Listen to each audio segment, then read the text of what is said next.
I'm Elizabeth Wrightman. I live here in Carmel with my husband, Paul, who's present here tonight. I brought some little chicks and eggs and bunnies.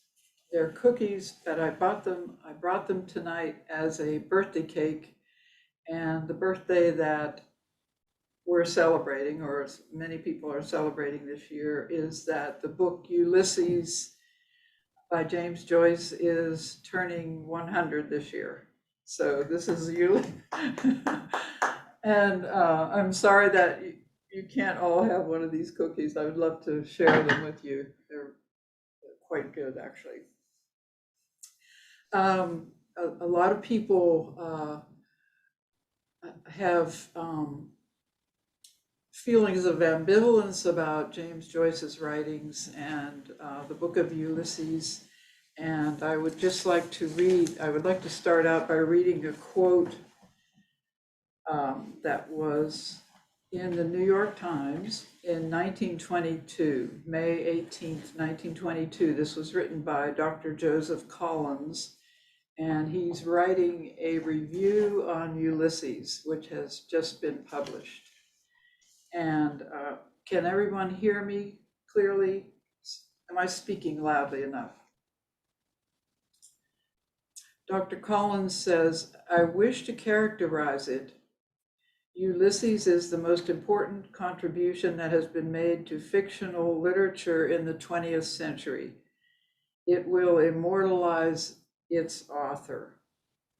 So that was the New York Times 100 years ago. I'm a ordained minister in the United Church of Christ and worked primarily as a hospital chaplain. But when we moved to California 12 years ago, it began a period of my life when I was able to paint full-time in the studio. And an experience that I had when I very first moved here was that although Pittsburgh, Pennsylvania, and growing up in Pennsylvania, to me, it was very, very beautiful. And Appalachia, the Blue Ridge Parkway, and New England, and I love that area and miss it very much. But the beauty here had a quality that just flattened me as an artist. It was an overwhelming experience, and just living on the brink of these two wildernesses, the ocean and the Big Sur wilderness, and seeing a mountain lion the first 2 months I was here, and many experiences, and they were really leaning on me in terms of how to deal with the beauty, the majesty of the beauty, in particular the scope, the range. And something that I settled on closely was that I could handle that feeling by returning to my own roots, my own origins. And I began to paint using the subject matter of Irish literature, Irish folktales and poetry, and some mythology, some novels, and that was very centering for me. And that's brought me through about 5 or 6 years of that until I finally decided to try to, I had torn Ulysses up 3 times, torn it in half, literally. I would get so mad at James Joyce and the attempt to follow his thought processes. And I'm having the same difficulty with Finnegan's Wake now, except multiplied that by 100.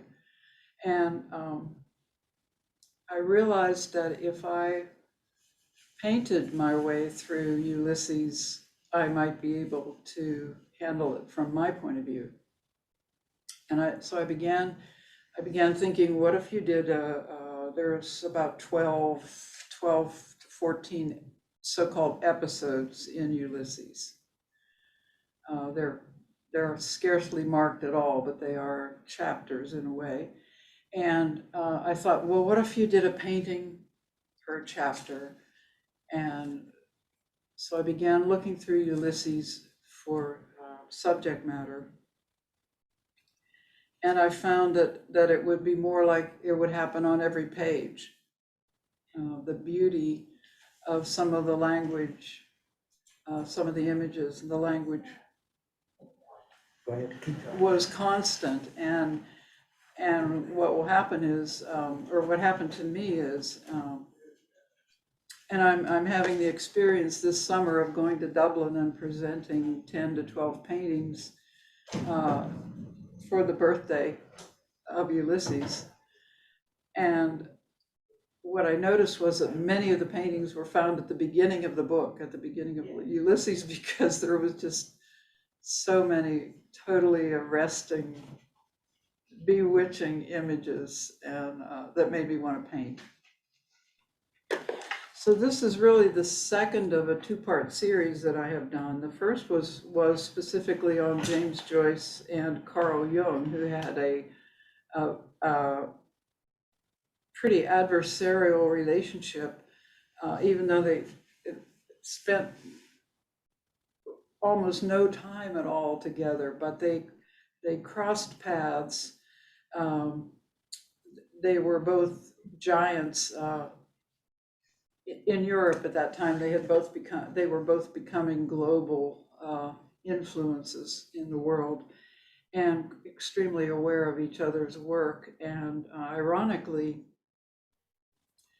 not alone in this, but they were both working with the unconscious, the uncharted paths, or the unmapped paths through the unconscious, which was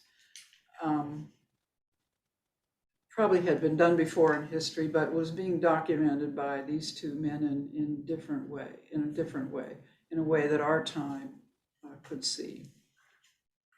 So the first time I did, the first session I did was on their very, very angry interaction when Jung wrote a scathing review of Ulysses about 10 years after it was published, calling James Joyce all kinds of names, including a troglodyte, and comparing his mind to a tapeworm that just endlessly repeats and has no center and no goal. And I don't know if they were competitive. I won't try to put. It's not for me to categorize what they were going through, but what they experienced was a lot of anger at each other. One thing that happened, one thing that you notice very quickly when you think of James Joyce and Dr. Jung, is that James Joyce's daughter, Lucia, who I am speaking about tonight, I feel like I'm speaking with her. I've spent months studying one of her main biographies. This child, this daughter of James Joyce, became emotionally, seemingly very ill in her teens and particularly early 20s. It was very, very easy to commit people to asylums in those days, and it was very, very easy to use a lot of Veronal tranquilizers on people that you didn't like having living at home, that were hard to get along with at home, and especially women. There was, we're looking at a period which has bookends of 2 world wars. There's a vast movement going on in terms of women's liberation, and terms of what consciousness is about. what that looks like in the various arts. And it's possible when you look at Lucia's life, you see someone almost who you feel got caught in a surf. Like if you would see a child throw a ball out into the surf up here at the coast here, and the breakers would just keep coming in, and no matter what, and then the ball might drift out farther, and then another breaker would come along, and she seems, in a way, to me, to have gotten caught in an enormous number of cross waves. And what happened is that you had a happy, talented, bright, cheerful, playful child, and you end up with someone spending the last 30 years of their life in a confined to an asylum, to an institution in England, and the period from say 30 years old on, never being free again. And the definition of schizophrenia was very new. It appeared to some clinicians that she did match this category, this diagnosis, but there were major pieces missing to her fitting well into this new diagnosis of schizophrenia. I really want us to do some of this work tonight together, because most of it, an awful lot of it, is about Jung. I sent out reflection questions, and Jung had a lot to say about Lucia and her father, and we don't have his case notes, but we have many of his comments. So I would like us to spend a lot of time in being able to speak together. But in order to do that, I need to give you a brief biography of Lucia. And I'm going to do that now. But I don't mind if you interrupt me at this point, and I will keep things on track very firmly. But I also don't want to shut anyone out if they feel a need to say something even before we get to the question period, the reflection questions. James Joyce was born in 1882, and he was born in Dublin. Of course, he went to Trinity University there. He was educated by the Jesuits. That was a major part of his life and a major source of rebellion for him. One of the reasons that he wanted to get out of Ireland, strong pushback against, in his case, the Catholic Church, as he was experiencing it at that time. He meets his lifelong partner almost as soon as he graduates from college, and her name is Nora Barnacle. She's a chambermaid in near Dublin, and he convinces her to go to Europe with him, to leave Ireland. He considers himself a self-exile, and with very definite reasons why he does that. And he convinces her to go into a common law relationship with him, and they move to Trieste in northern Italy. Very soon along comes the first child, Giorgio, and a couple of years later, Lucia is born. I think Lucia is born in 1907. I have my timeline here. I'm not really good with numbers. I try to memorize it really hard, but it's not been as bad as trying to teach myself PowerPoint in the last 3 weeks, which I've had. But it's, I still need it in front of me. And so Lucia comes along. She's named Lucia after the saint, the patron saint of people with eye illnesses. Her name meaning light. James Joyce is already becoming severely ill with damaged eyesight and will be almost blind, almost completely blind when he dies, to the point where we've talked about him writing in his room, lying on his stomach across a bed, wearing always a white shirt to reflect as much light forward onto the paper, and writing Ulysses in letters this high with crayons.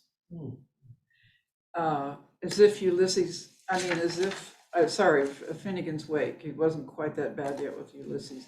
If you can imagine writing Finnegan's Wake with crayons, you have quite an image there. Their lifestyle was highly unusual.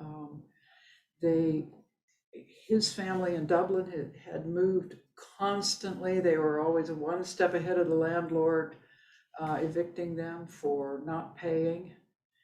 And James Joyce picks up with that same lifestyle where they're constantly moving. They're poor almost to the point of hunger, actual hunger. Lucia is born in a pauper's ward, and the hospital gave her mother money when she left so that her mother, Nora, could buy some food when she got home to their apartment. Everybody slept in one bedroom. That was typical throughout a large part until really Ulysses began making some money. Lucia always shared a bed with her brother Giorgio, and as a child was very close to Giorgio. However, Giorgio will be the first person to commit his sister to an asylum. He will be the first person to make an absolute stand. He's very bonded with his mother. These are not my words. And Lucia with her father. That's a major theme which just lights up the whole bio of this family. And all of his life, all of Lucia's life, Giorgio, no matter where he lives, even when he's living in the United States, will work hard to keep Lucia incarcerated in asylums. That's family stuff. We can't always untangle what all was going on, and especially with the mystery of Lucia's illness, which has famously crossed paths with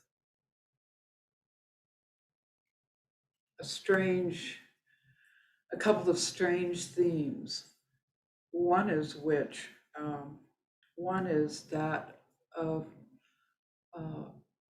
she seems to feel that madness is interesting and fascinating, and that it gives her a certain,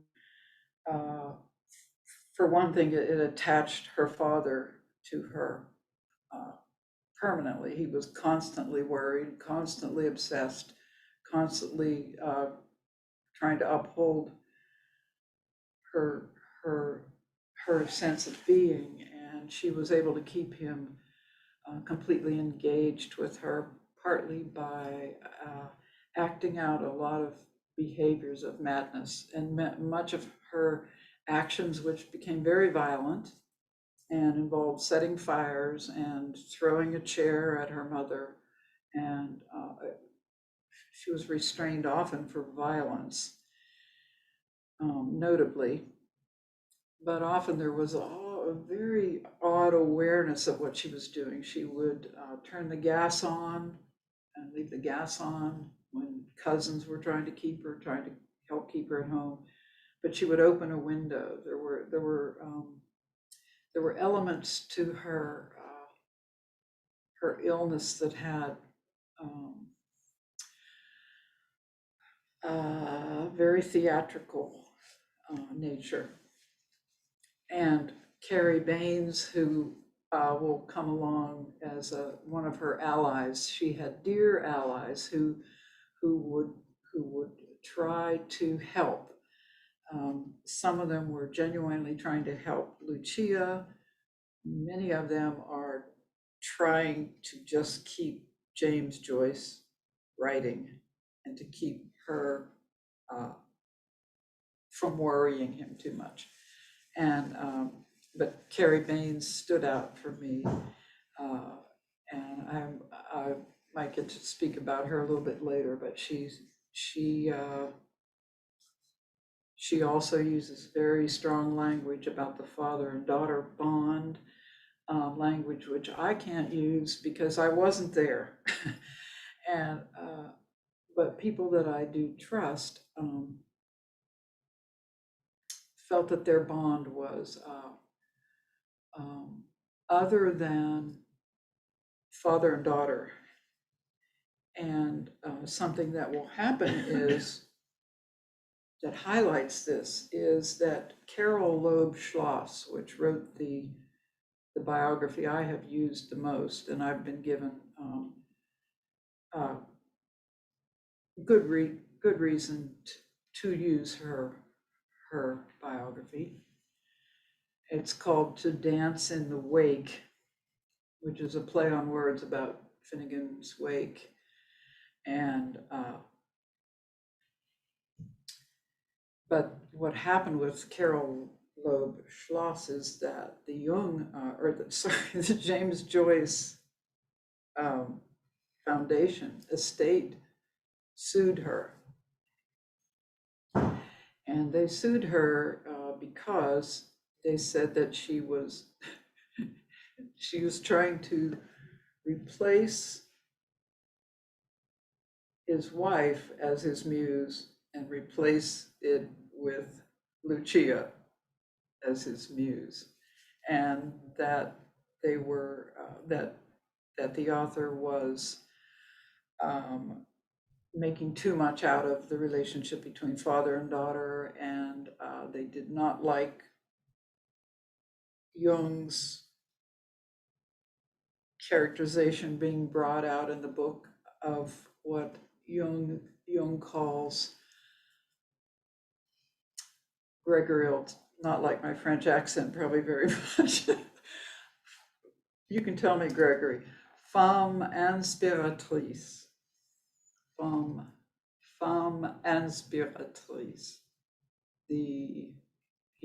Jung is talking about the anima, and Jung talks about a psychic marriage, a mystical marriage. I can't speak to that, but I can tell you. L'inspiratrice. Less what? I don't know, just l'inspiratrice, is it what you said? Femme. La femme. Inspiratrice. La femme inspiratrice. Okay. There you go. Thank goodness. Okay.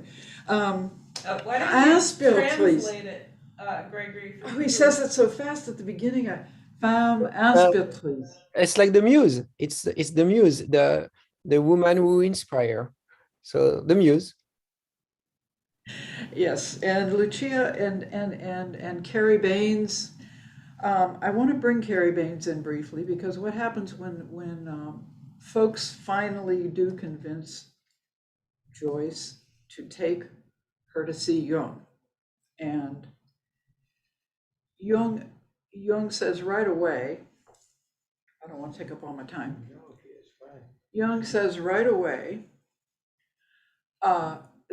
this girl, this woman, this young woman is not going to form a therapeutic relationship with me. She's, the transference, he believes that the transference cannot take place, will not take place. Not only does she tell him that every day, and writes to her father, basically, don't worry, I'm not going to get involved with this guy. All I care about is you. We don't have the letters. They've been carefully destroyed by family members and steadily destroyed, hundreds and hundreds of letters. But we do know that she was quite outspoken. She said well, she called Jung some not very nice names and said that he's not going to steal my soul. So Jung had a protege or student or close family friend as well, and Cary Baynes, who is an MD from, she was an MD from Johns Hopkins by way of Vassar, and a Jungian analyst from the United States. He says, it's kind of like Moses and the Pharaoh. He says, okay, you take her and you go to tea with her and take her to movies and take her to drive her in the park and everything, and see if she'll form any kind of a transference with you. If she can hang out with you and like you, and together we can get somewhere with her. And we'll be talking about that later in our reflection questions, but she uses very strong language. She says that this is a girl whom she loved. She cared about her deeply, but she says she has a seductive relationship with her dad to keep the two of them mutually enthralled. These kind of terms come up, and that they have almost a secret language, and that they have like an unconscious language, an unspoken language between the two of them. And the Joyce Foundation, when they wanted to sue, my biographer said they did not, they were mad because it played up Lucia's role in being the inspiration for Finnegan's Wake, which was unfathomable for many people to read. And read, in fact, is not exactly the word to apply to Finnegan's Wake. What you do with Finnegan's Wake, you might be looking at letters on a page, but reading, as we usually think of it, is not the word that would spring to mind. It's something else.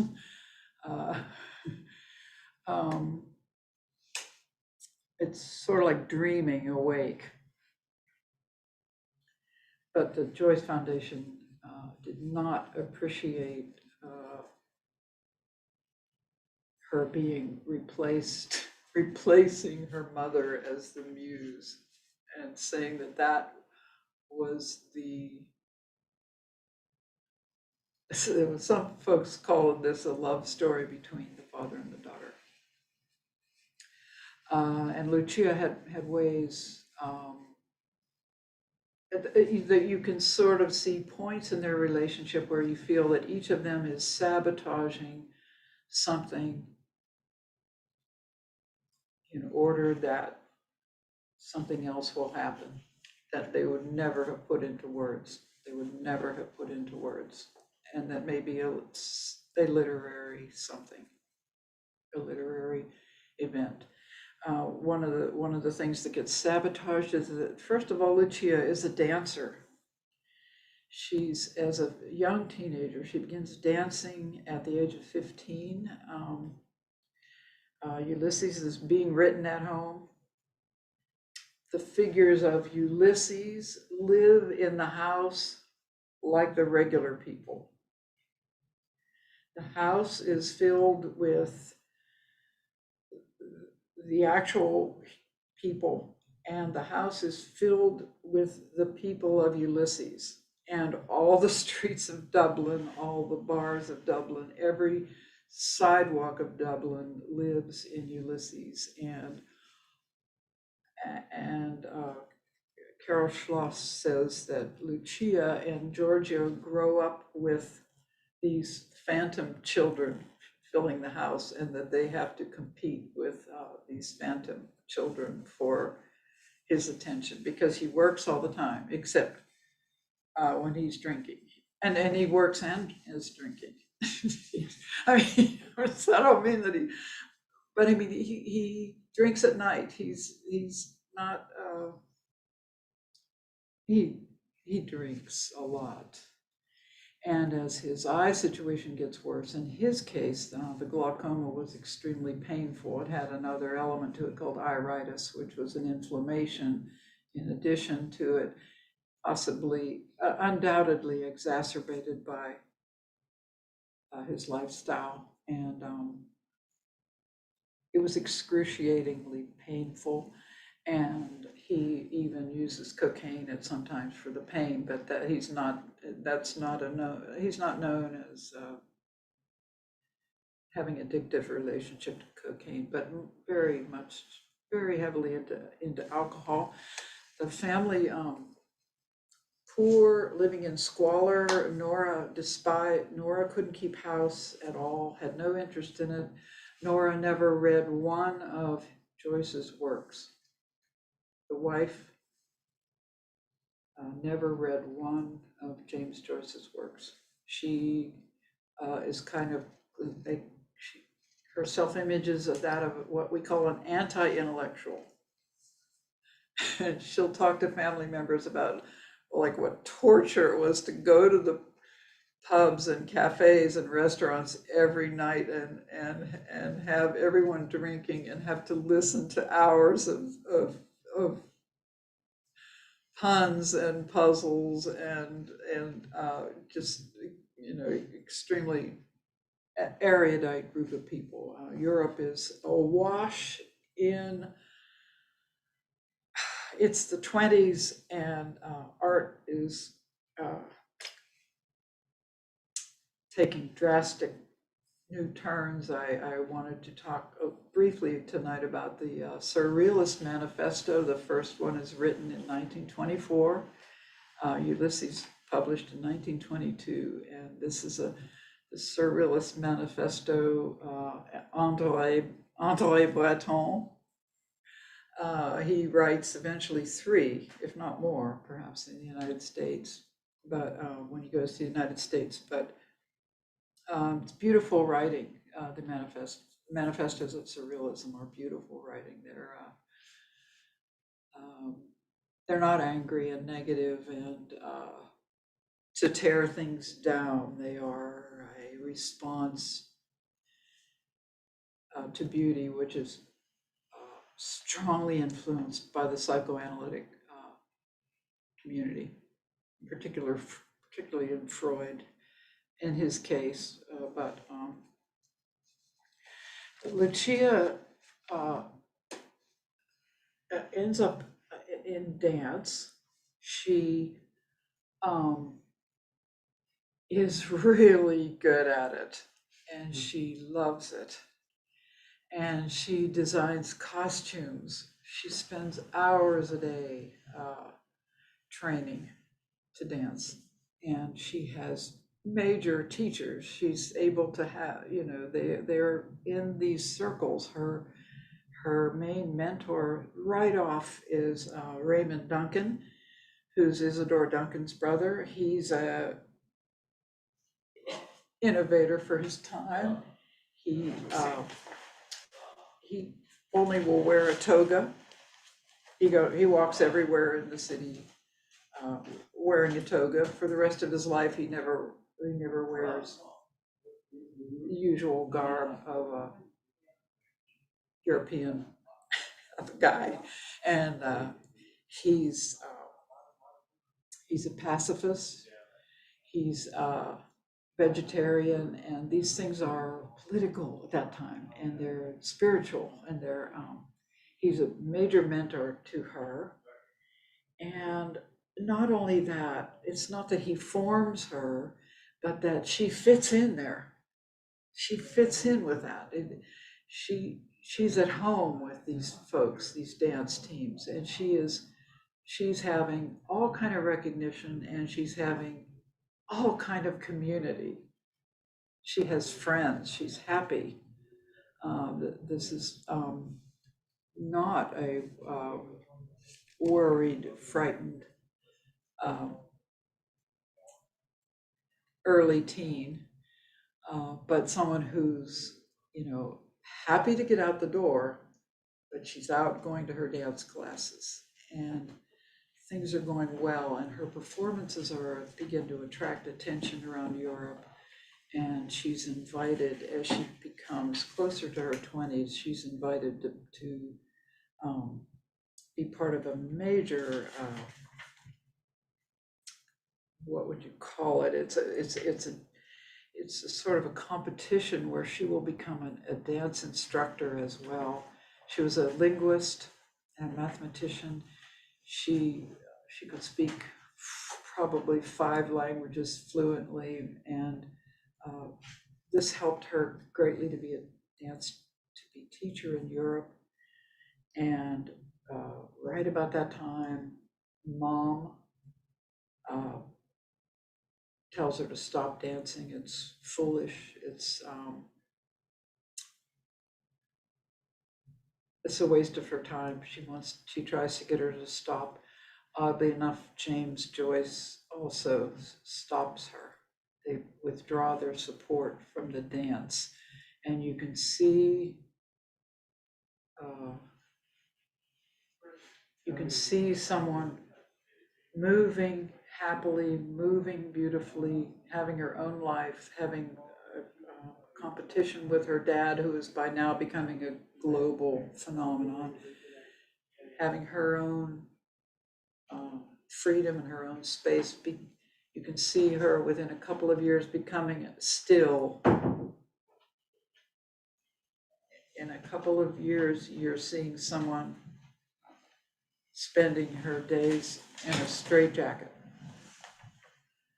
or in solitary confinement, or in bathtubs full of ice, or in bathtubs all day long, or having no visitors, or being kept in her room, or being watched all the time, and the people who were watching are writing down everything that she's doing, and they're doing it at night as well. This was part of the healing process, you understand. This wasn't done to torture someone, but the person is sleeping and someone is writing down, and they called them the talented watchers of the night. So you saw dance come to an end very quickly.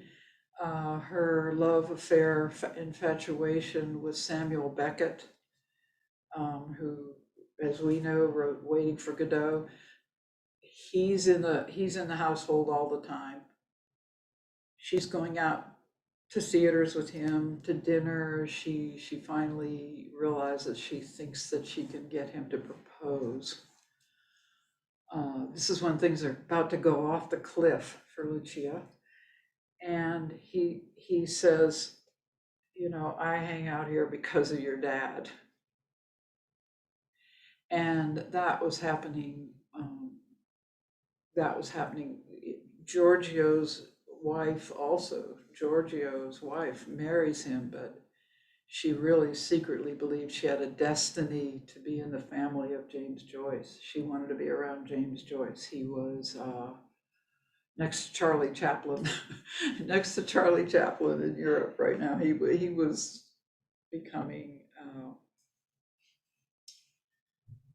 extremely famous. So Lucia is both competitive with him and resents that, and also able to keep him tied to her very closely. He tries to get her interested in the visual arts. He completely she has no interest in it all, but he tries to change her into that and do that from being a dancer.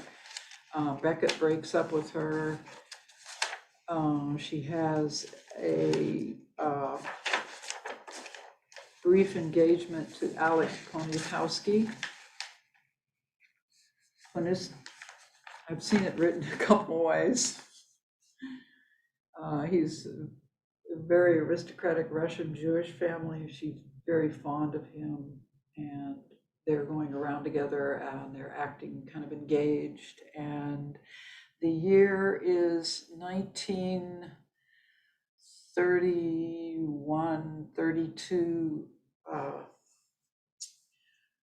Giorgio breaks up this engagement. He said, she's having a nervous breakdown. She can't possibly get engaged, and he commits her to an asylum. She did hit her mother. She did throw a chair at her mother. She is losing it. We don't always know why. Can I ask a quick question?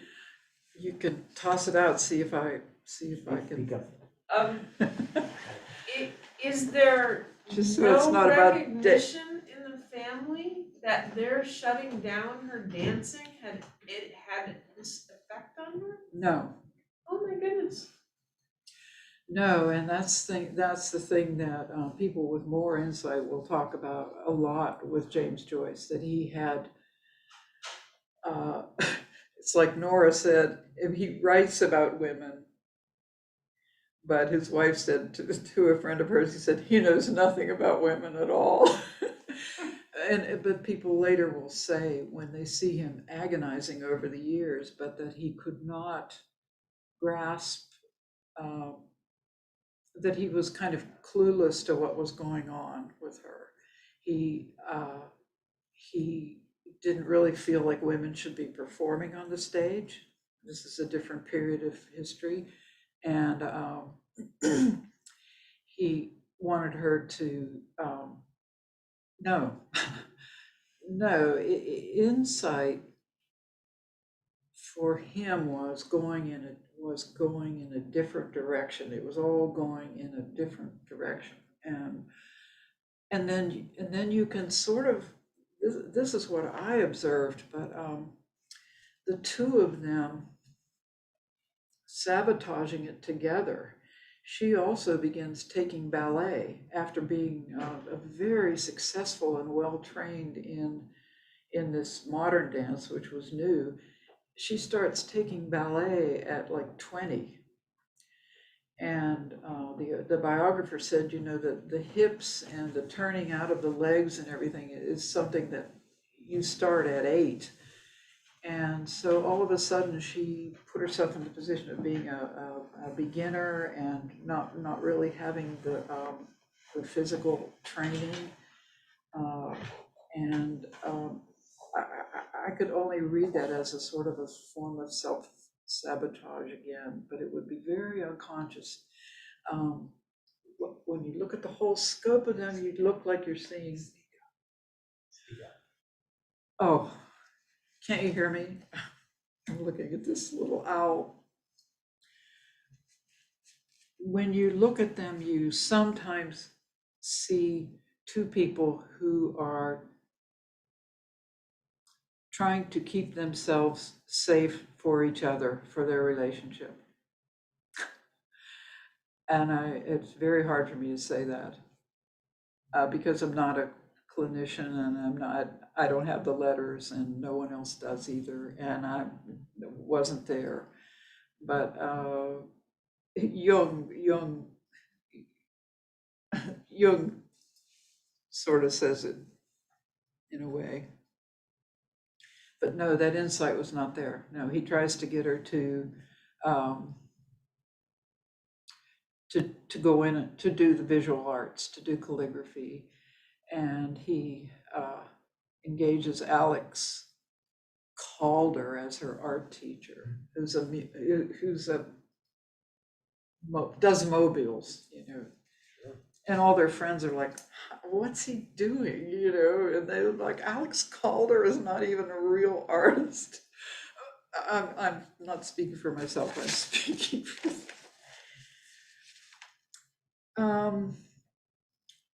after oh, he also moves her out of Paris to London, and this is devastating for her too.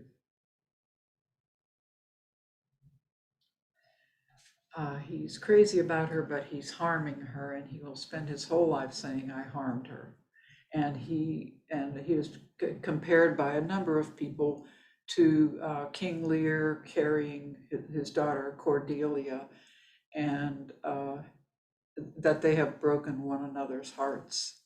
And yet what you see in the end of King Lear is that this embrace is, it has an eternal significance. From now on, she will never be free.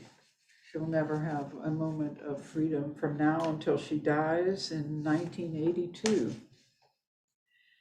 She will be in and out of asylums, as I told you before when I was here, and you were surprised. Jung was her 20th doctor. They take Lucia to see Jung. And we're going to talk about that a lot together now. That's a 4-month, that treatment lasts for 4 months, ends pretty much on mutual agreement that two possibilities. One, that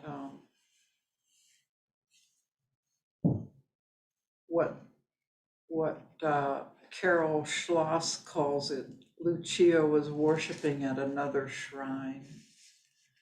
In other words, emotionally, she had nothing to give to the relationship with healing in terms of Jung. The transference couldn't take place. And also, as we'll talk about tonight together, there's a question in Jung's mind if it was safe to take the inner journey with her, and I've seen this in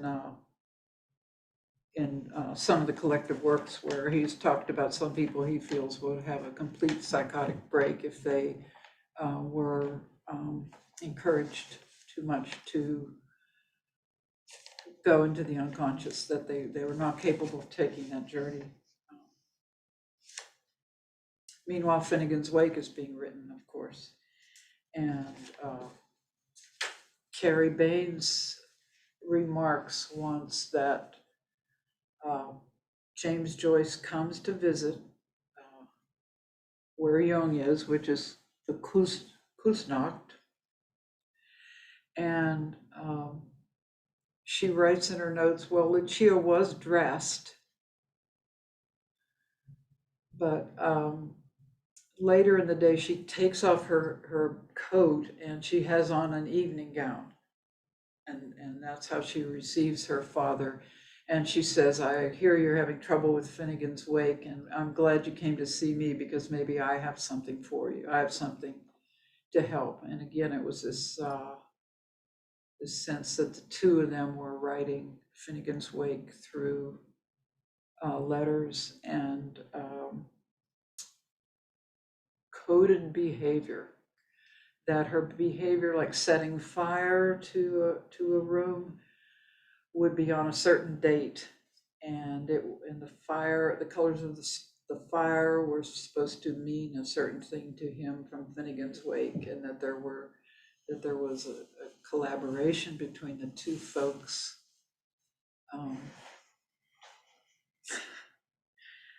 To make great art together. I put that in quotes. I'm just not an authority in that area.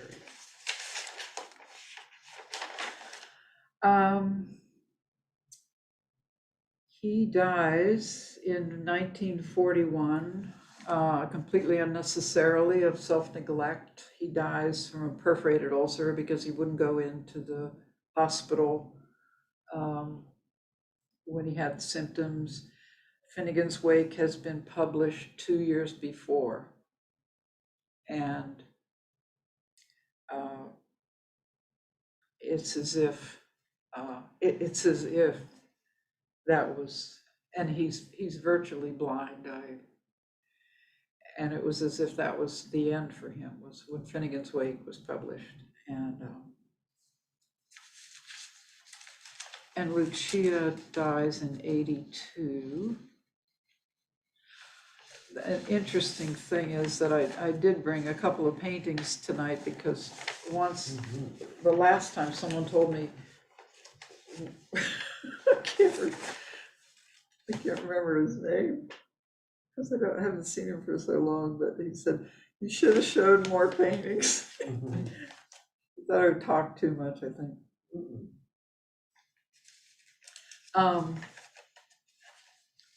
But one of the paintings that I did, that I want to take to Dublin with me, even though it's not from Ulysses, and it's called Lucia's Pony. And You want me to show it? yeah, which number is it? It's maybe 3. It's very poignant. This is a very painful story. I highly recommend the book. And Carol Schloss did win her lawsuit. The Joyce company, the Joyce estate did not win their lawsuit over the author of this. So this is called Lucia's Pony, and this is a pony which she never had, she never got.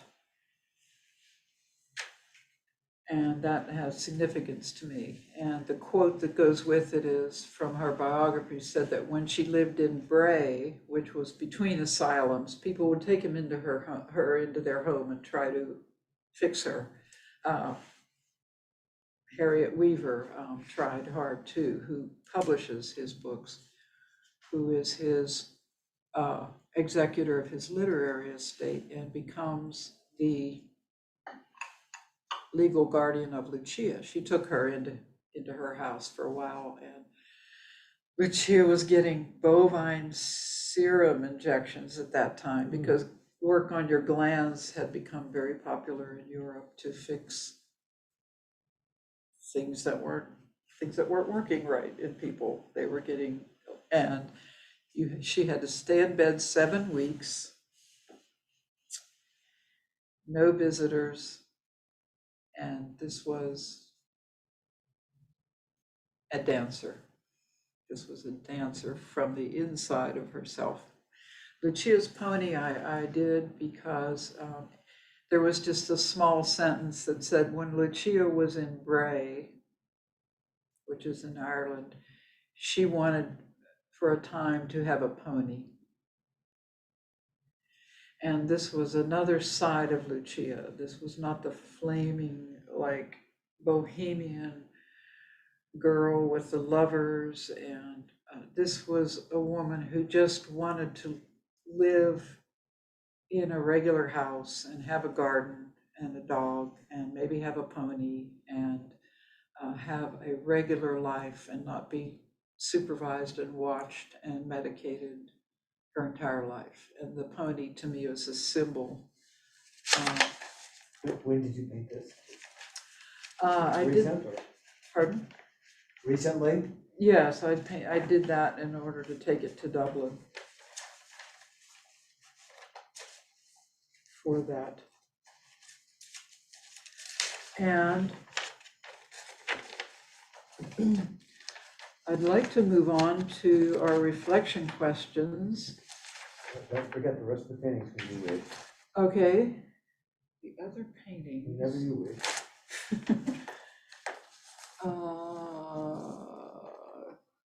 They're helpful. Okay. Then let's show the The dragon. Should I move closer to the little, okay. The dragon is a painting from a phrase in Ulysses. As I said before, there are thousands of phrases in there which lend themselves to visual imagery. This was a dragon that I was doing with my grandchildren up in Oregon. And it even has brads in the legs and brads in the jaws where you could move the legs and arms and the jaws and everything. But when I saw what Patrick and I were doing, I saw how good the dragon looked. I snuck it away and put it in my suitcase and brought it back home and made it into a collage because it was turning out to be, to look good. And the reason that I brought it to show tonight is because it to me speaks to some of the the violence, the strong, beautiful energy that we're talking about during that period of time in history, and the conflict in her life, the pain of creative people trying to stay well and being very bad at it, and yet creating shocking art. And so this is owned by somebody in the area, Pacific Grove, I think. No, Do you want to read the actual words on it? the actual words of it, it is part of the phrase. It's a spear wherewith a horrible and dreadful dragon was slain. And the person that wanted to buy it at Pacific Grove Art Center, she said, oh, it's, I gotta have it. It has all that glitter on it and everything. And I said, yeah, but look at the words on it. I said, that's why no one ever buys it, is that I always have these words from Ulysses on these paintings. She said, oh, that doesn't make any difference. She bought that, and yes, anyway. And also it's changing colors as it goes. It's made out of construction paper. It's become almost khaki colored now, and it'll get lighter as the years go by. And that's part of its dynamic. It's in the episode called Oxen of the Sun in Ulysses. Ulysses, as you probably know, is written roughly to go along with the Odyssey. And the episodes are named from episodes in the Odyssey.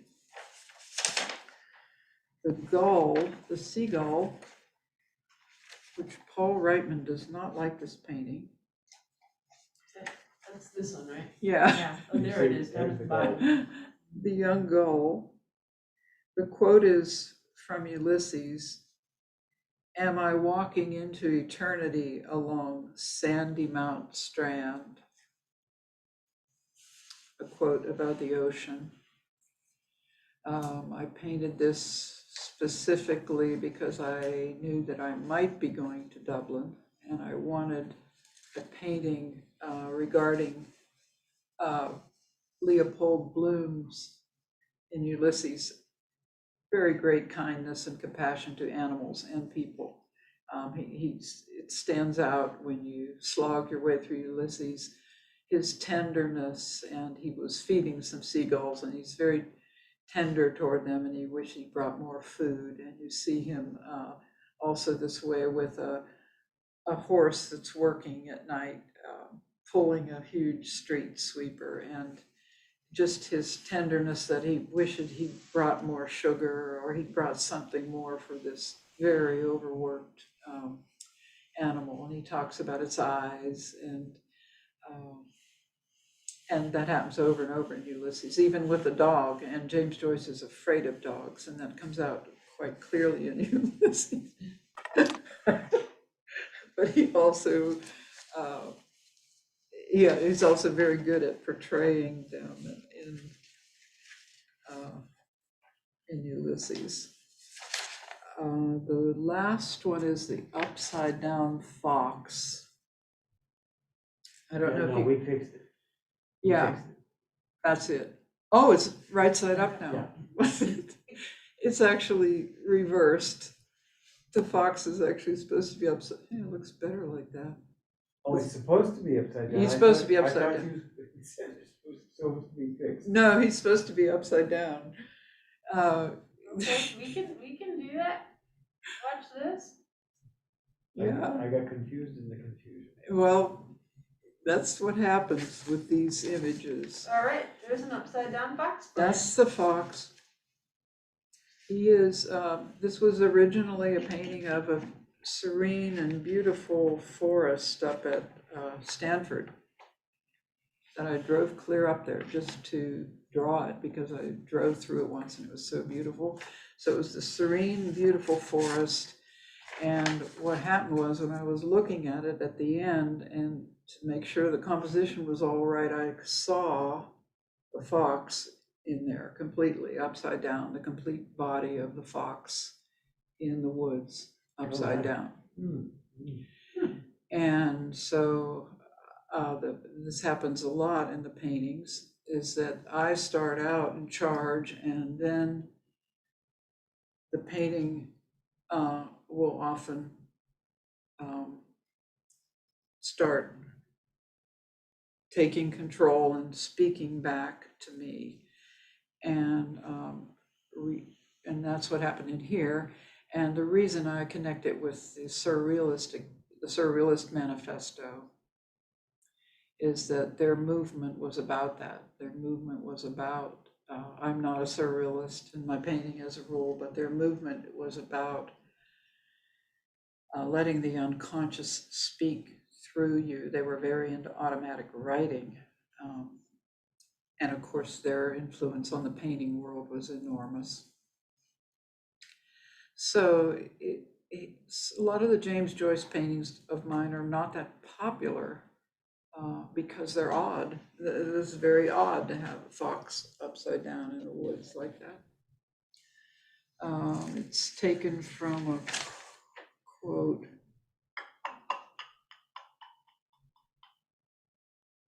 I don't think I have it on here. I guess I left it off because I knew that he was not in it. He had got left off of the four. And then I have one more painting I'd like to show that I brought.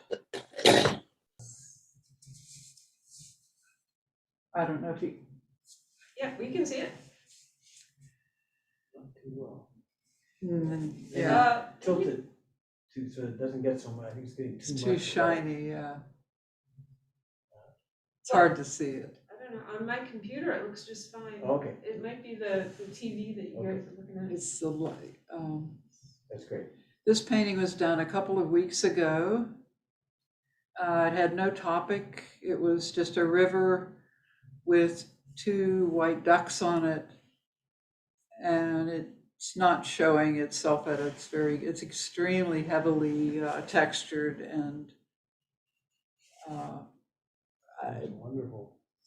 it looks better in person. But the reason that I brought it is that I decided that I wanted to take it. I decided that I liked it so much that I wanted to take it or take a slide of it when I go to Dublin. And I thought, well, it doesn't have anything to do with anything in Ulysses and everything. So I always use the internet kind of like a Ouija board. So I typed in on the internet, are there white ducks on the Liffey, which is the river in Dublin? I just typed that in. I thought I'd wait and see what came up because, I mean, you don't usually see white farm ducks on a river. And I thought, well, who knows what the internet will tell me. And so there was a blog on there. It was only 2 paragraphs long. It was one person answering the question and one person, and the person said, I've been walking along a familiar stretch of the Dodder River in Dublin, which is part of the Liffey, but never before saw any white ducks. Apparently this pair arrived last Sunday and more or less stayed in the same spot. So here they are. And that was only written last year by this person. So it turns out this is now a river in Dublin. Question is the medium. And of course, Paul said to me, well, there's no hills and mountains like that in Dublin. So I asked the internet, and the internet said, oh yeah, there's the hills and mountains in Dublin. We've both been to Dublin and it was flat as a board, but anyway. One of our participants wanted to know what medium. They're all acrylics. But I use a lot of a gel oftentimes, like the river is extremely heavy textured. I'll use like a heavy gel and then draw in it with combs or forks, and the same with this up here. You would see that this is a very heavily textured, but the medium is acrylics, and but many of the paintings are very heavily collage, like the dragon, as I said, is completely a collage, especially the James Joyce paintings. There's a lot of collage because he affected me that way. And then the other thing that happened to me was that the other night I dreamed a certain painting. I dreamed it straight out. And it was meant to go to Dublin, and it was a kitchen table, and there was a big map on there of Europe in the 1920s, and it was the James Joyce family was packing to move from Trieste to Paris. That was the dream. Oh my goodness. This was their table, and it will have all kind of, it'll have wine and plates and, food on. It'll just be a regular kitchen table, and it'll have this big, I was able to buy a vintage map of that period, and that will be spread out on the table. Wow. Came from a dream. When is Dublin? That is Bloomsday. So Bloomsday is June 16th, and it's celebrated all around the world in different cities. But this year, it should be a bigger celebration because of the 100th anniversary, but because of COVID, it's possible that it won't even occur in physical space, but will be digital.